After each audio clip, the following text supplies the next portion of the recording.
اعوذ باللہ من الشیطان الرجیم بسم اللہ الرحمن الرحیم الحمد للہ الذی علی ما ہدانا لہذا وما کننا لنہتدی لولا ان ہدانا اللہ صلی اللہ علی محمد وآل بیتہ الطیبین الطاہرین بسم اللہ الرحمن الرحیم واعتصموا بحبل اللہ جمیعا ولا تفرقوا۔ موضوع سخن وحدت ہے کہ وحدت امت کے درمیان، مسلمانوں کے درمیان کیسے ہو، وحدت کا مفہوم کیا ہے، تعریف کیا ہے، اور قرآن کریم میں وحدت کے کیسے مشترک نکات ذکر ہوئے ہیں کہ جن مشترک نکات سے وحدت قائم ہو، انسان ان کو مد نظر رکھے۔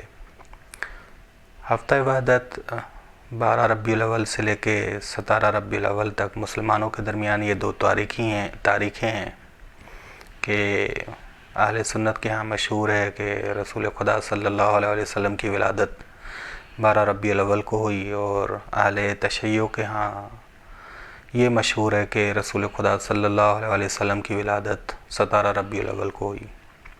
بس اس 12 ربیع الاول سے لے کے 17 ربیع الاول کے ایام کو ہفتہ وحدت کہا جاتا ہے۔ 1981 میں امام خمینی نے ان ایام کو ہفتہ وحدت قرار دیا 12 ربیع الاول سے، تاکہ مسلمانوں کے درمیان اتحاد قائم ہو، اتحاد کی فضا ہو۔ رسول خدا صلی اللہ علیہ وسلم ہم مسلمانوں کے درمیان اتحاد کی شخصیت ہے، مشترک نقطہ ہیں۔ ٹھیک، مسلمانوں کے درمیان اگر اتحاد ہو، مومنین کے درمیان اگر اتحاد ہو تو وہ ہر خطرے سے محفوظ رہتے ہیں، وہ ہر خطرے سے محفوظ ہو سکتے ہیں کہ ید اللہ ہے مع الجماع، کہ اللہ کا ہاتھ، اللہ کی رحمت جماعت کے ساتھ ہے۔ بس متحد ہونا ضروری ہے، مسلمان بھی آپس میں متحد ہوں، مومنین بھی آپس میں متحد ہوں۔ ہفتہ وحدت ہمیں یہ درس دیتا ہے کہ ہم مومنین ہوں یا ہم مسلمان ہوں، آپس میں اتحاد کے ساتھ گزاریں۔ یہ امام خمینی کا درس ہے، یہ رہبر معظم کا درس ہے کہ ہم مسلمان ہیں یا مومنین ہیں، آپس میں ساتھ رہیں، اتحاد کے ساتھ رہیں۔ وحدت یعنی ایک ہونا، اتحاد یعنی دو چیزوں کا ایک ہونا۔ لہذا جب بھی چند چیزیں ایک ہو جائیں تو اتحاد حاصل ہوگا، اتحاد حاصل ہوگا۔ وحدت اسلامی یعنی کیا؟ یعنی تمام مسلمان ہر فرقے اور مذہب سے اپنے عقائد کے ساتھ، اپنے عقائد کے ساتھ ہوں، منافع اور اہداف میں مشترک ہوں، اہداف کہ اسلام کا ہدف کیا ہے وہ ایک ہوں، تاکہ وہ دنیاوی بھی فوائد، دنیاوی سعادت بھی حاصل کریں اور اخروی سعادت تک بھی پہنچیں، اخروی سعادت تک بھی پہنچیں۔ نظریاتی اختلافات، فقہی اختلافات، کلامی اختلافات، تاریخی اختلافات کی وجہ سے اگر ہم آپس میں جدا ہو جائیں تو ہدف تک نہیں پہنچ سکیں گے۔ ہمارے اندر تاریخی اگر اختلافات ہیں تو اس کے ہونے کے باوجود ہم ایک دوسرے سے جو اختلاف رکھتے ہوں، لیکن وہ اختلاف اخلاق کے دائرے میں ہوں، اور ہمارے اندر اتنی وسعت ہو کہ سامنے جو اختلاف والا ہے اس کے ساتھ مل کے بیٹھیں۔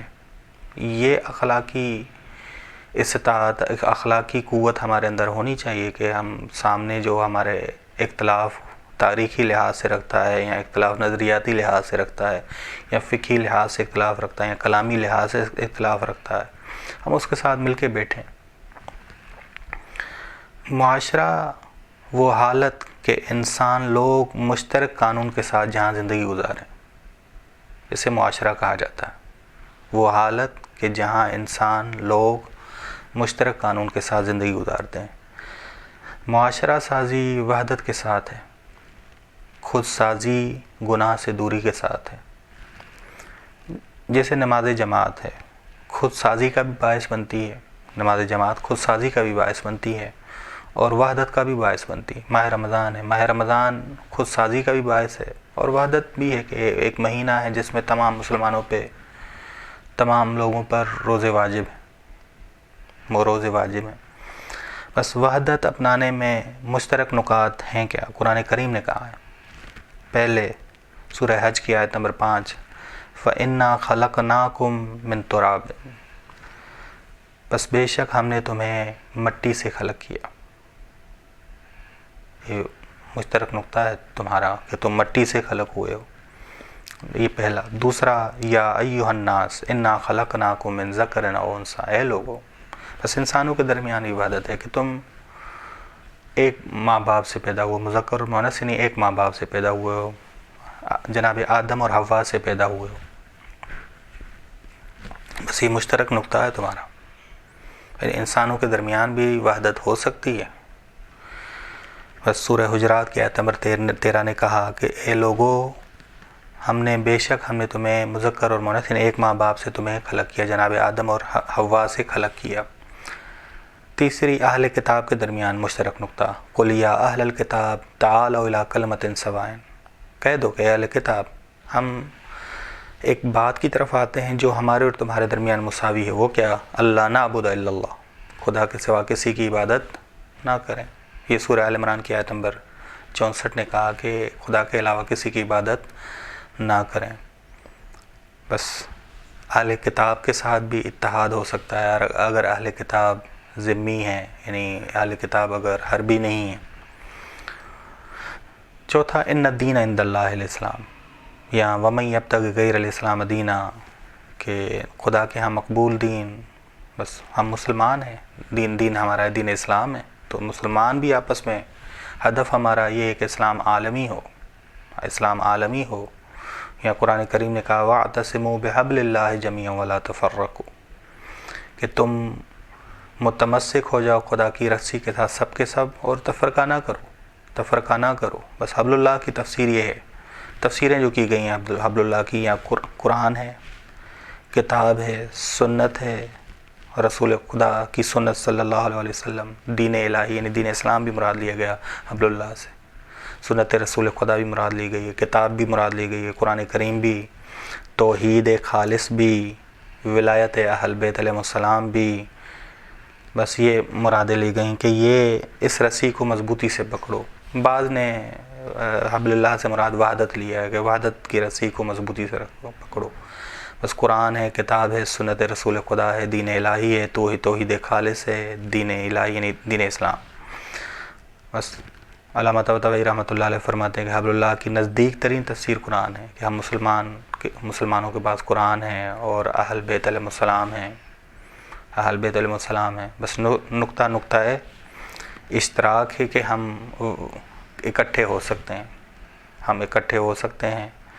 بس وحدت ایک اہم ترین موضوع ہے، اور بالخصوص یہ 12 ربیع الاول سے لے کے 17 ربیع الاول تک یہ ایک مشق ہے جو ہم نے کرنی ہے کہ مسلمانوں کے ساتھ، تاکہ پورا سال ہم آپس میں متحد ہو کے گزاریں، اتحاد کے ساتھ گزاریں.